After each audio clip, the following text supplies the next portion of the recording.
Hey, I'm Callie Lewis. You're watching Geek Brief TV. This is Brief 343. It's brought to you by Drobo.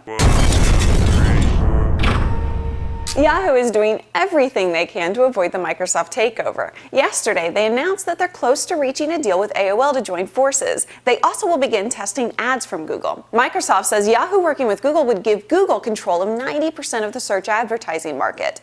The Google Ads search test is extremely limited.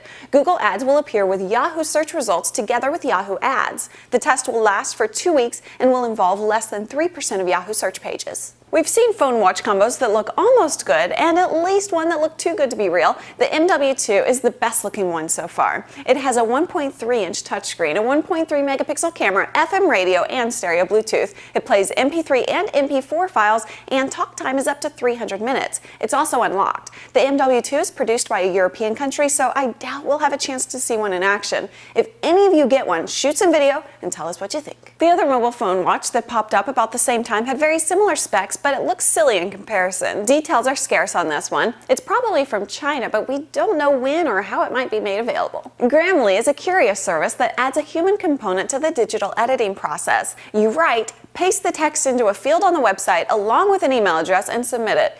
Professional writers and editors will fix it up for you and send it back to you all shiny. Editing services start at $4.95 for 250 words. Remember this guy? If you get 100% of your gadget news from the brief, you probably don't. He's a big Zune supporter. He even tattooed the Zune logo on his arm. Later, he announced that he would legally change his name to Microsoft Zune. His plan hit a roadblock. The name change would cost $500, but when he checked his Dave Ramsey envelopes, he only had $150 set aside for legal expenses in his budget. He did the wise thing and put it off for a while. He's getting closer to a savings goal, I guess, because talks of a name change have resumed.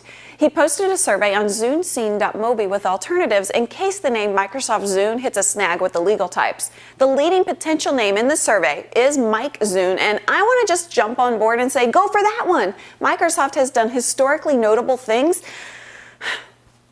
but it's not a boy's name. I did a blog post yesterday on iCali.tv about a crisis of idealism I'm having. Podshow is our business partner and they're fantastic to work with. This week I've been talking to them about an advertising opportunity with a well-known brand. Idealistically, I've never been a fan of pre-roll advertising on video distributed online. That's when a show starts with an ad.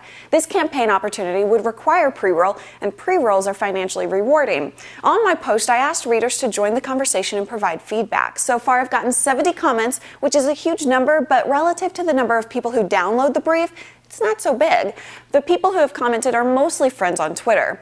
I'd like to hear from every one of you guys. I know that won't happen, but if you can give me 10 minutes to read the post at www.icali.tv and add your feedback, I would really appreciate it. This episode is brought to you by Drobo. I just received my Drobo share, which turns Drobo into network-attached storage. If you haven't joined the Drobo storage revolution, go to drobostore.com and use promo code Callie at checkout to save $50.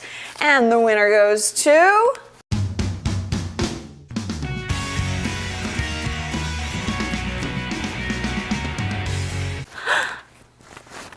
Ellen Page! You may be the only person in the world who can read through a list of specs and never mess up, but have trouble when it's just everyday English. Well, I have trouble with everyday English anyway. As evidenced by that sentence. Yeah, I know.